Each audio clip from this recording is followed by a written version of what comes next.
guys, nakabili po ako ng pusit at for today's video po ay gagawa po tayo ng calamaris or squid rings. Napaka-fresh po ng pusit na nabili po natin at ngayon po ay huhugasan po natin ito at lilinisin po. At ito nga guys, so bali yung gagawin ko po ay babalatan ko po yung pusit para po pag nagprito mamaya po ay hindi po ito tatalsik po or hindi po tatalsik yung mantika sa balat po natin. So kung may balat po kasi po ay tumatalsik po masyado yung mantika. Lilinisin lang po natin ito ng mabuti po at saka kunin po natin yung shell po sa katawan niya at saka pati yung mga laman niya po sa loob. At sa ulo naman po, kailangan po natin kunin yung mata po para hindi po tumalsik po na pag naiprito po natin, hindi po tatalsik po yung mantika dahil pumuputok po yung mata pag naprito po tayo.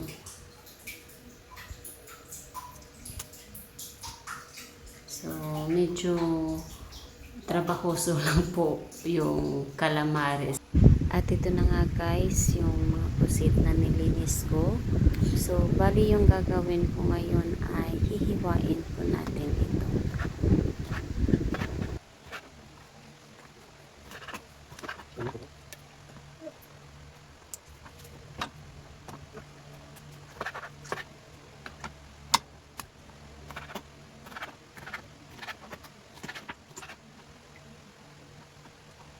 At ito na po lahat po yung nahiwa kong pusit po. At ngayon po ay titimplahin naman po natin ito ng asin, magic sarap at paminta.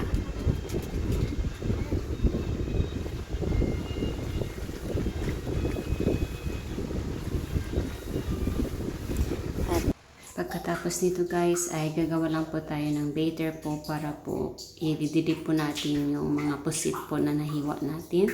So gumamit lang po ako ng harina, nilagyan ko po ito ng cornstarch, magic sarap, asin at saka yung paminta po.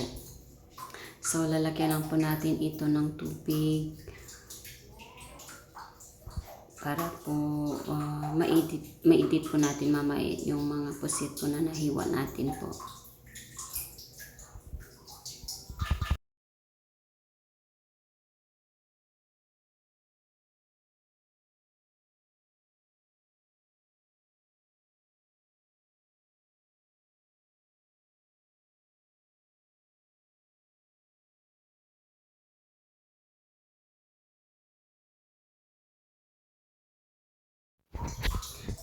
At ito nga guys, so pwede na po ito. So ilalagay na po natin yung mga pusit po na nahiwa natin kanina po.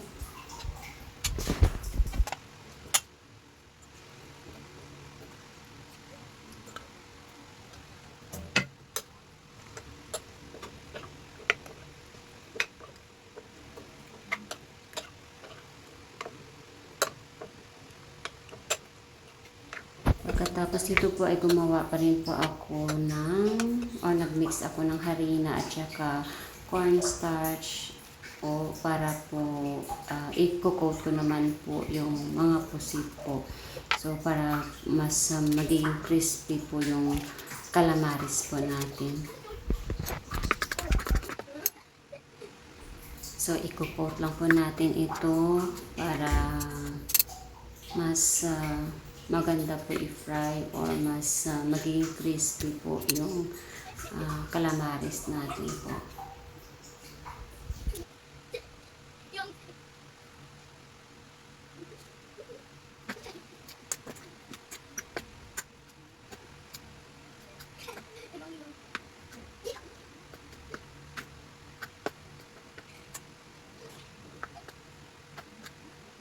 At ito na po lahat po yung na-cook natin po na pusit. So, ang gagawin natin ay pa-fry na po natin ito gamit yung mantika.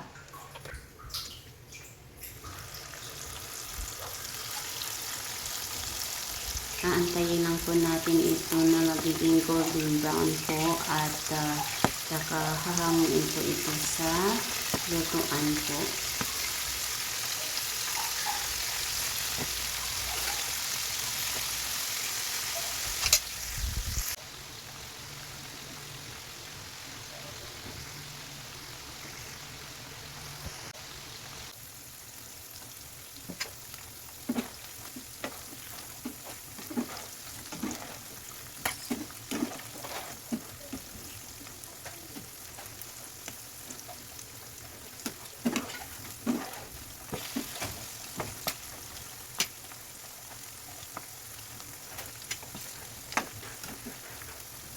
At ito na po guys, pwede na po ito. So, hahanguin na po natin ito po sa lutuan.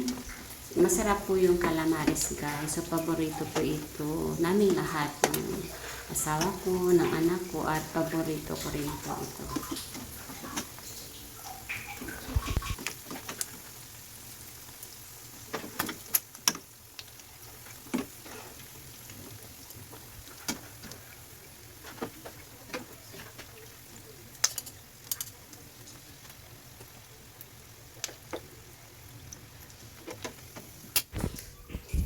At tapos na po, ito na po lahat yung naluto po nating calamares.